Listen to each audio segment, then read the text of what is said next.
नमस्कार ओडिया न्यूज सरकार चैनल आपको स्वागत।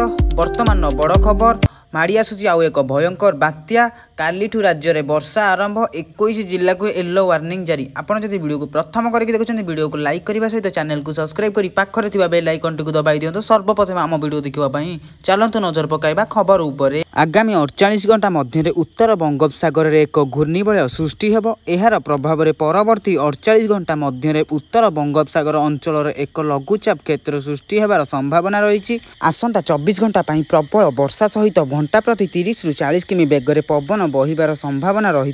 21 जिला को पाणीपाग विभाग पक्षर येलो वार्निंग जारी करा जायछि। आंचलिक पाणीपाग विभाग केन्द्र पक्षर कहुଯାଇଛି जे आसंता 24 तारिख में मयूरभंज बालेश्वर अति प्रबल वर्षा सहित बिजुली घड़घड़ी नहीं ऑरेंज अलर्ट जारी करा जायछि। बाकी सबु जिला गुड़िक प्रबल अति प्रबल वर्षा नहीं येलो वार्निंग जारी। आसंता 24 तारिख राज्य में प्रबल अति प्रबल वर्षा सहित बिजुली घड़घड़ी नहीं सतर्क कला आंचलिक पाणीपाग।